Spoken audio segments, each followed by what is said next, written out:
Welcome to Soulful Connections, where we skip the small talk and head right into the soul talk. I'm Amanda Solar, and each week we share the kinds of stories that remind us we're not alone. It's about being human, raw and unfiltered, just real talk. Let's connect. Connection.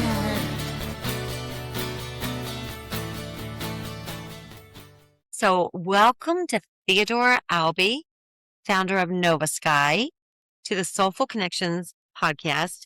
Ted, I'm so happy that you're here. And I want to hear what Novaskai is. But before I do, I want to ask what has been making you have fun or bringing you joy recently? Well, thanks for having me on, first of all.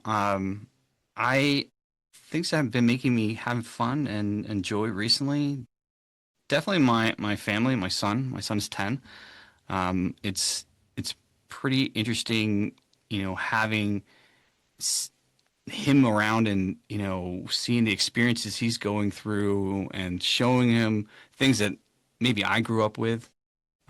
Recently we actually sat down and watched Ghostbusters, which, from my childhood, it was fun to watch him react to it and, see exactly how he kind of intakes it.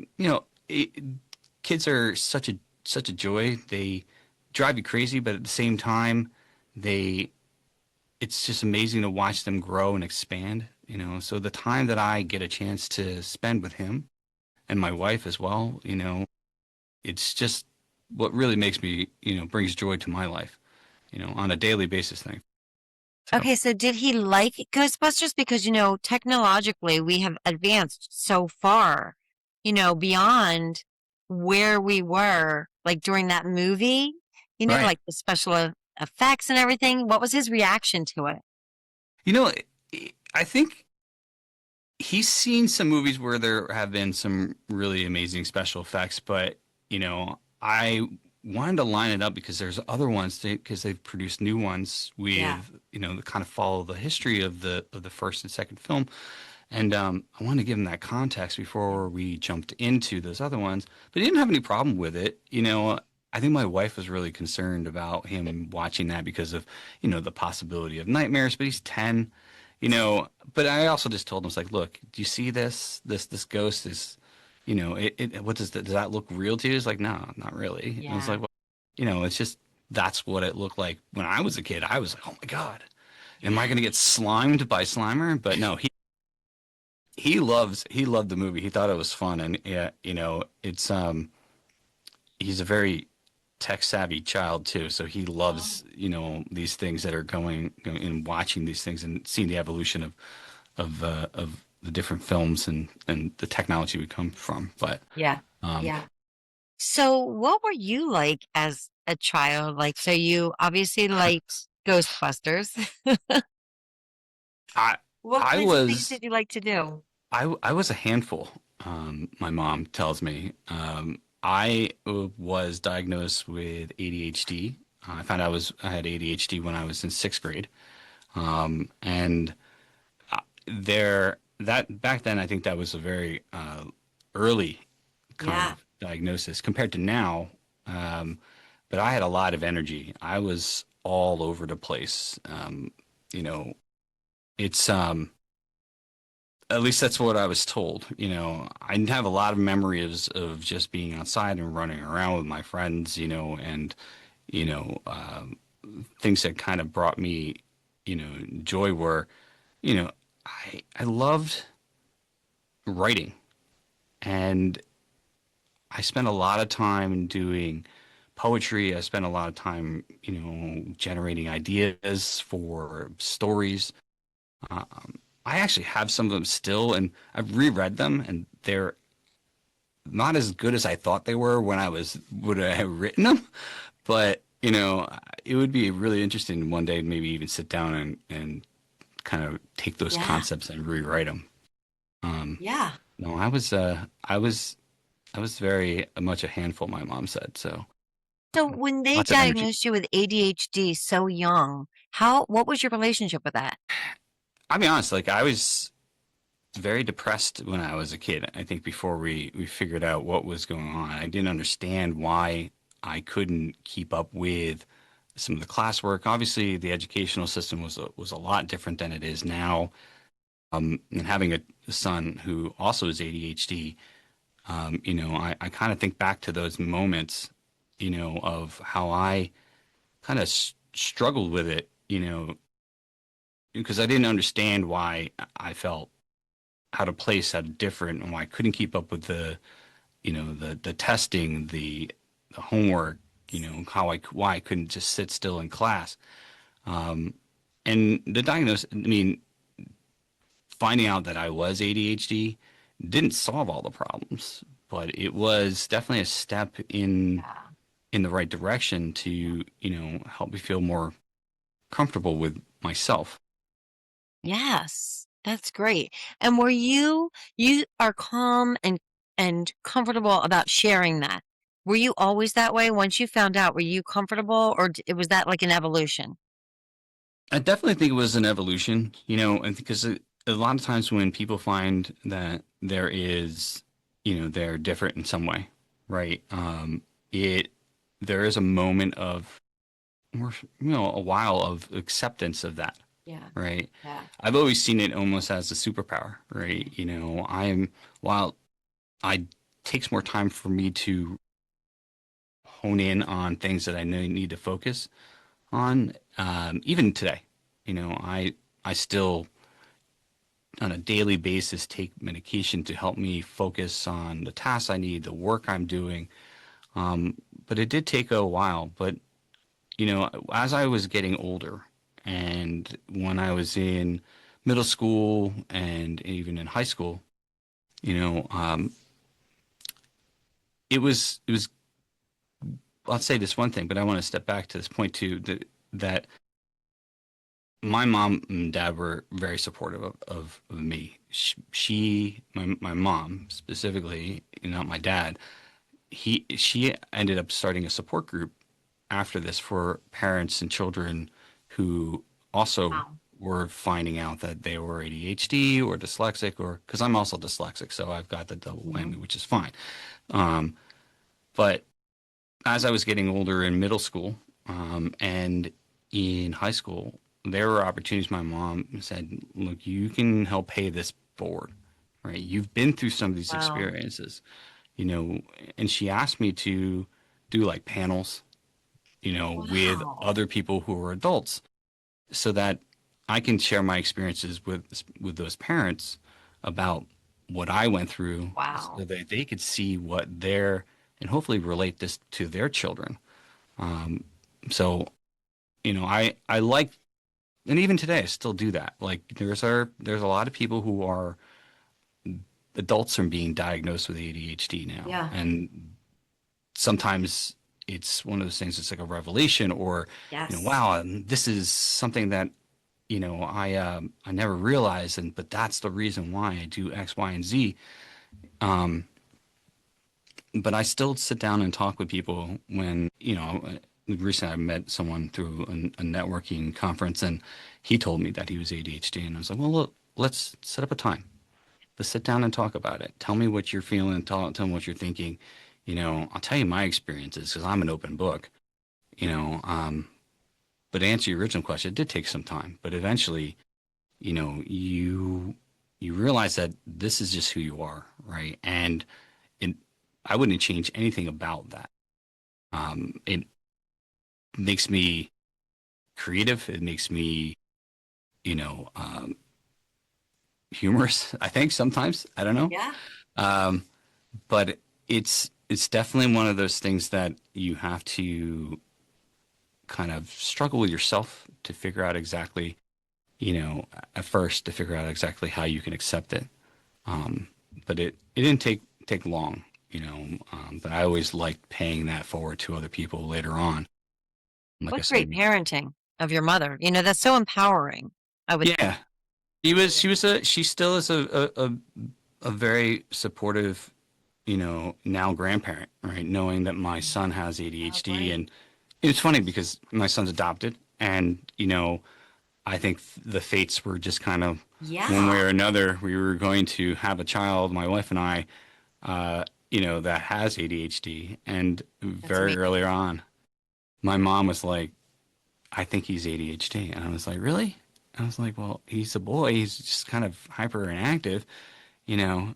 But as he was getting older, we were like, yeah, I saw the signs too. But she's the one that called it out quick. And I was like, I'm gonna give it a year or two and see how this goes. But she was still spot on, Isn't even that now. amazing, though, that he is adopted and also he has ADHD? There's something like kind of divinely orchestrated about that in a sense, you know? Yeah, yeah. It's I think I think like I said, I think the fates just lead you where you need to be, Yeah. and he's personality wise, he's very similar to me. Yeah. So when he was diagnosed, I think he was looking at it in a similar context as I was, like, well, why am I different than everybody else? Um, and I had to sit down and kind of explain to him that it doesn't make you different in a bad way. You have abilities and you can look at things and perceive things differently than other people. And that makes you not, I wouldn't say special, right? But like, Yeah. that gives you skills that other people do not have. Yes. And that is a positive thing for you moving forward, right? You need to Yeah. learn how to hone in those skills, you know, you learn how to focus and then you'll be successful, Yeah. and he's a handful, but he's definitely a good kid. But Yeah. yeah. You know what's interesting? You said that you're dyslexic, and Mhm. also you said that you were a writer. Mhm. And that is fascinating to me because I don't always put those two things together. So, what is your relationship with reading, writing, words, and also I might not be understanding what dyslexia is. So, you know, dyslexia has a bunch of different. I think with every thing, there is like variants of things. For me, a lot of times people associate it to like mixing up letters or words Yes. jumping all That's over what the I place. thought. I've always, for me, it's always numbers, which is funny because Oh. Yeah. I work within side as part of IT. I've worked in IT for almost 30 years. I was a developer, but even then, you know, like I will read a phone number and instead of reading the last two digits, it's always the last two digits too, man. It's weird, Huh. right? I'll flip them and then for some reason I'll read the last digit and then before the second to Mm-hmm. last digit. And, but when it comes to writing, I've never really had a challenge with the word part of it. Mm-hmm. Uh, Writing for me was always a way to kind of express some of the creativity and the ideas. And I'm a big science fiction, fantasy person, mysteries. But being part of, not necessarily dyslexic, but being part of being ADHD as well. My ideas are always constantly flowing. New things are always popping in my Yeah. head, and keeping them organized. Writing was always a way for me to take those ideas and make them and bring them to life, which was amazing. It's something that I would love to be able to do again. Who knows? Maybe as a job or a side job, or maybe even in retirement one Yeah. day, possibly. Who knows? But yeah, no, that's Yeah. it's a passion. So, Novaskai, can you Yes, tell me a little bit about what it is and the name, which is so intriguing? I've been in IT for almost 30 years, and every part of my career, there's always been opportunities where I've been able to learn new things and that other people probably, in the company did not want to jump on board on because Yeah. they were either they were really set in what they wanted to do or they didn't want to experiment with new things. But for me, I'm always trying to learn. And every step of the way, those new things I've learned, whether it's technology, whether it's, a type of framework or whatever, they've always been the trigger for something new in the Mm. next step in my career. And over the last, I would say about 3 years, I've been working with AI, helping companies build different types of AI, and specifically over the last year, a lot of generative AI. And after a period of time, I was sitting there, and the company I was working for was starting to get a little bit, static with some of their development and trying to experiment with some of the things that AI will, because AI is always changing and moving. Yeah. It's something where you always have to reinvent what you already thought you already had, or update.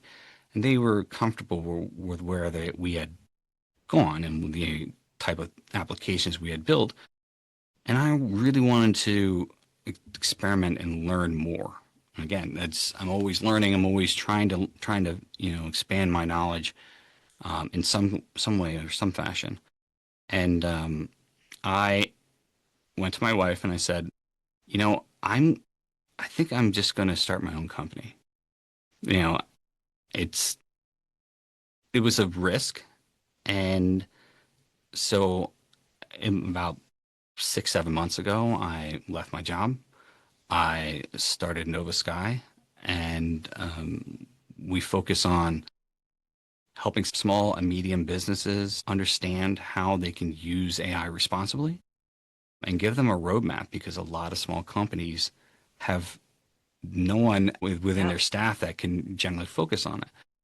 But when I did that, I was looking for a name, and I had this one name that I really liked, but I couldn't find a URL that wasn't like 10 miles long. Right. So I was talking to a friend, and who also owns his own company, and I realized that part of his name was in Latin. And I was like, oh, I could start using other languages. Yeah. So I started searching for it, and you know, I came up with a combination of Novus and Kai, and Novus is new, and Kai, I think it was in Latin, and then Kai was Japanese for sky or realm. Wow. But then I realized that Novus sounds like a novice, and that isn't something I want to sound like. Right. So That's I true. I flipped the letters in it so it was Nova, and then Skai, sky, Yeah. and it just turned out that in Norse, like the Viking language, Skai is the word for sky. And I was like, well, this just seems way too convenient. I'm just going to keep this, and Yeah. it worked. But I mean, a lot of the idea around the name was we're running into a brand new realm of technology, a new era of technology, and the name kind of formed because of that. Yeah. But yeah, Yeah, it's such a it's a visual. It's a name that it strikes there's a visual context somehow when I hear the name Nova Sky. I have a visual image, and it does feel related to a brave new world, of some sort. You know, that's the book by Aldous Huxley that I yeah. think I read, and I have no memory of one part of that book, by the way, Ted. Just so you know. It's okay. I think I may have read it a while back, but I'm with you. I don't remember much I don't about remember it. loving it, but It it was didn't. a It didn't good strike name. me. Yeah, exactly. Um, yeah, Yes. Well, speaking of books, sure. what books have maybe impacted you, or you just love the book, or maybe there was a shift or something like that? Yeah, you know, It was years ago. And I think it was around 2002. I had just bought my first house, and I remember running into this book. Someone told me about this book, or this kid who had written a book um, at 16. The author's name is Christopher Paolini, and I actually pulled it out here. He wrote the book Aragon, and I've seen that. he wrote this at 16. Wow. And I just bought my first house, and I was sitting there. This was before I met my wife, and I was like, you know what? I remember, and because in high school I wrote a lot. like I Yeah. said. And I was like, this kid who's 16 just published this book. I I have to get back on it. And Yeah. so I I I attribute to him like the getting back into writing to Christopher Paolini's book Aragon, because I was like, man, again, if this 16-year-old kid It's can go amazing. and do this, what am I waiting around and doing? I mean, at the same time, I was working in IT, and I was developing applications and stuff like that. So, I attempted to do some writing, and I kind of let it fall by the wayside. But it wasn't until my son was around 3, and he wanted a bedtime story. So I sat down and I thought to myself, well, what can I tell him? My dad was the type of person that would, when we asked him for a story, he would come into our room, my sister and I, and he would make up a story on the fly. He was very creative like that. Yeah. So I came up with this story about a dragon and a mouse. And then I decided, after telling it to him for over years, like, you know what? And thought back to that moment when I remember seeing this book that Christopher Paolini had written. I was like, I need to really just buckle down and then start writing again. So that's what I did.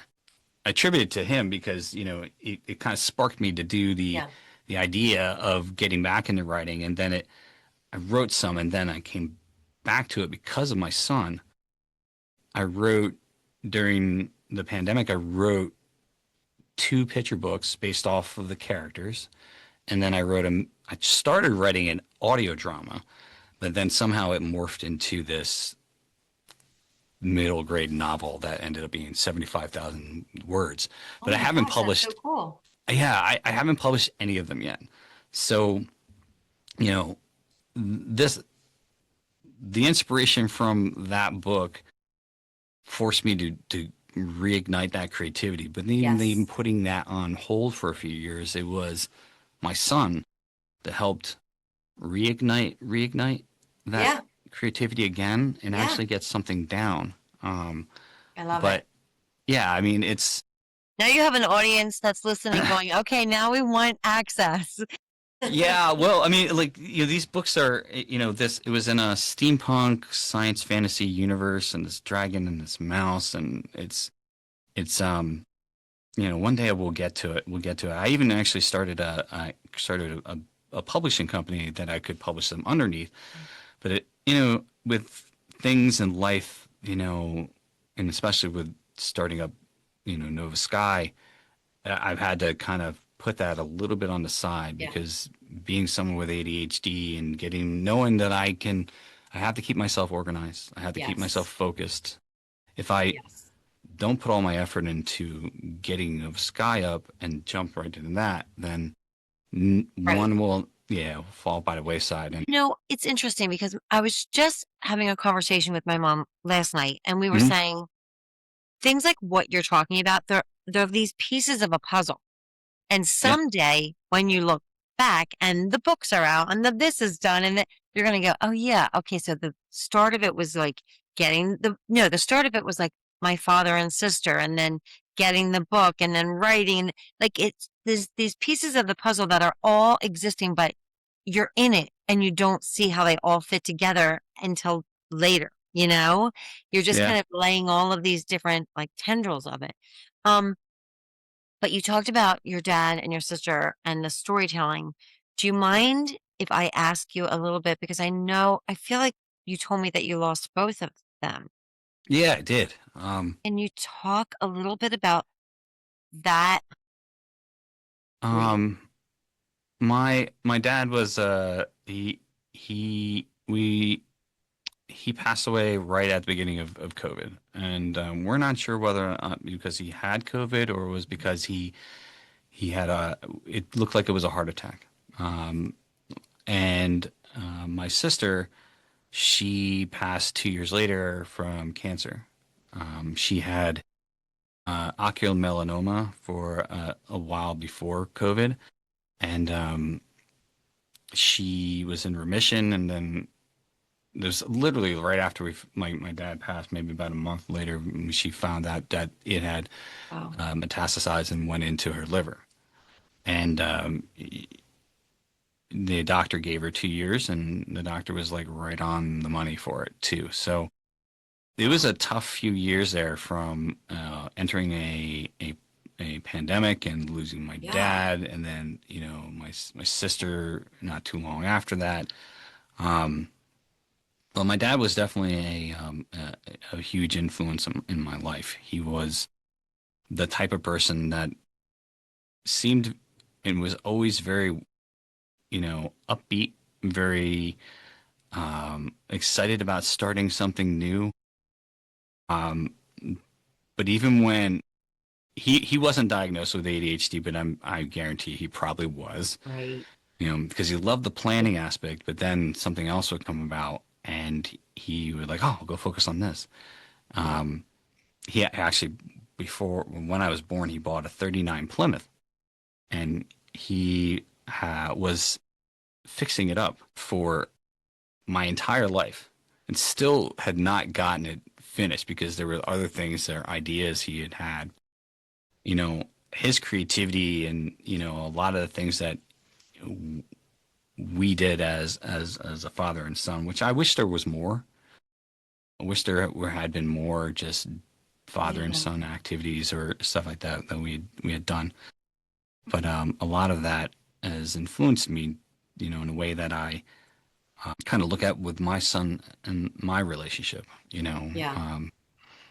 But it's especially with the fact that I think as we get older, we kind of not veer away from our parents, but like we become our own people. We go and move on to our own lives, and we don't have as close of a relationship as sometimes I think we want. And I think guys in particular deal with that.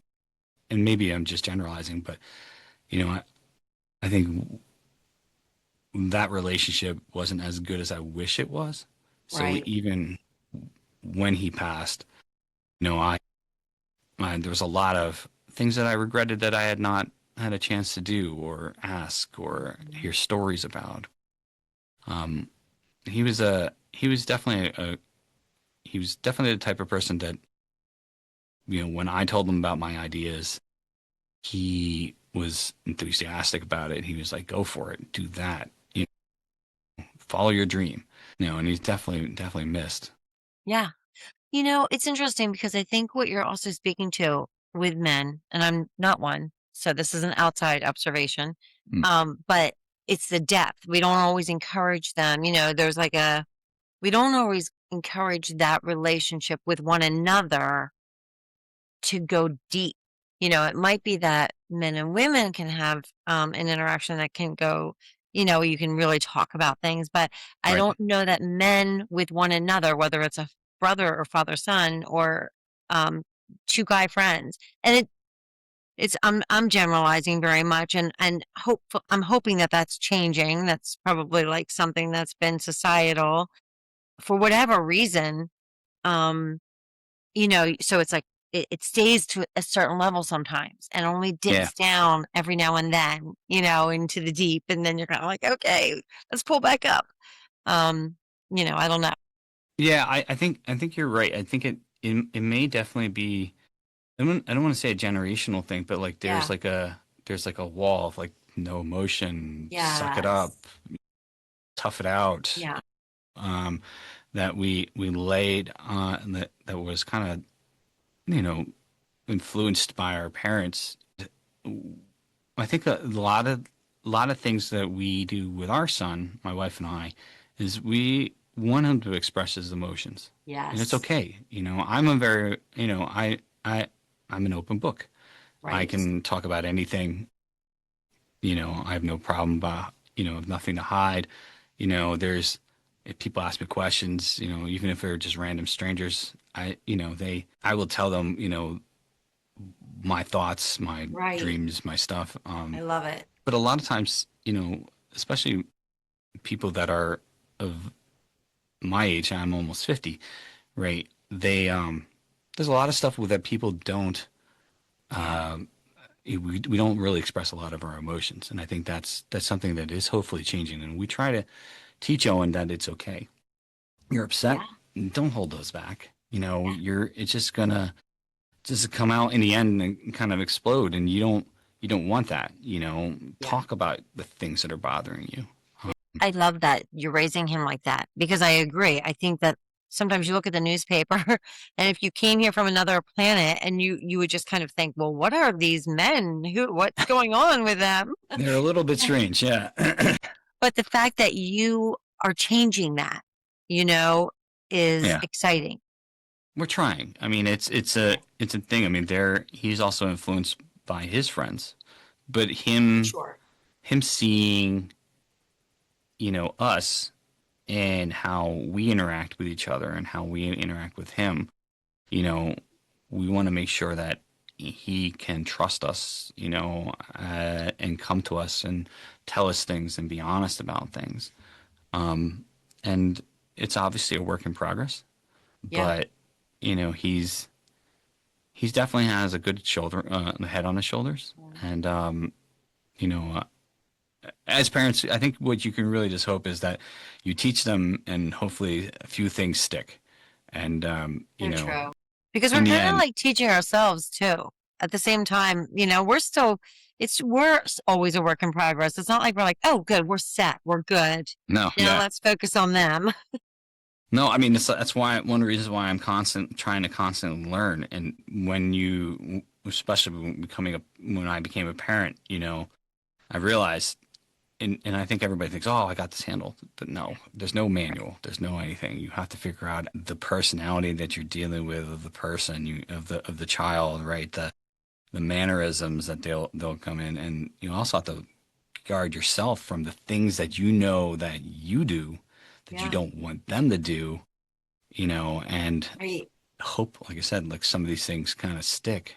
And eventually they'll hopefully be, a functional human being. That's the goal, Yeah, being human is tricky business. Yeah, exactly. A lot of things to deal with. Yeah. Ted, I have to tell you, as we wind up, I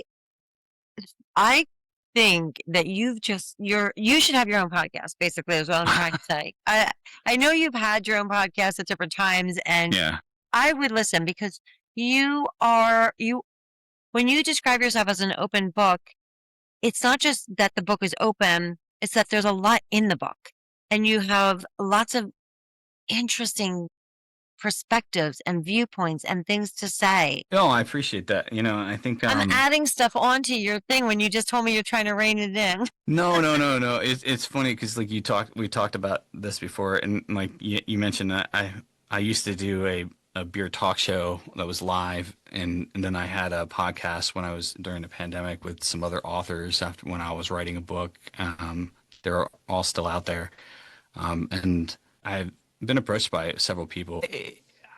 I think just talking with people, it's just a fun thing to do. We could do a whole other podcast probably on nature and your relationship with, the outdoors. And like, you just have so many things. Maybe like you said, it's your superpower, that ability to find a curiosity for so many different things and to be able to wrap your imagination around it and then present it. So yeah, the sky is the limit. The Novaskai is the limit.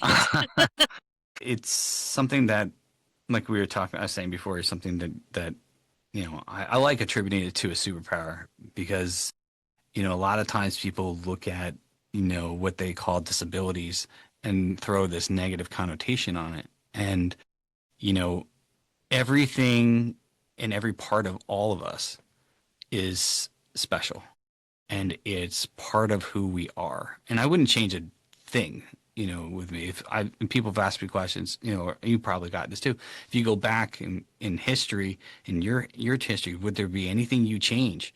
And sure, maybe there's that one time you did something really ridiculous, but even that, every moment in your life and every part of you, it makes you. It makes up who you are. I would never give away my ADHD or my dyslexia. I wouldn't be the person I am today if I just, made that change or changed an event. It's about finding your balance with who you are, figuring out how you can use your skills, your life, your experiences, and continue learning from them. I really, I try to make, and I try to express that with Owen too, is that this is not something to consider as a disadvantage. You know, you have to learn how to adapt and utilize your personality, your skills, to do good in this world. And Yeah. hopefully I will continue to do that. And but you know, it's all like you said, a learning process, and you're always adapting and trying to figure out what's next. I am so thankful that you are on the podcast today. And I can't wait to share it. Thank you so much. Well, thank you. I appreciate you having me on. Hey, thanks so much for listening. Thank you for being a valued part of the Soulful community. Thank you to William Aronson for writing, recording, and producing the Soulful Connections theme song.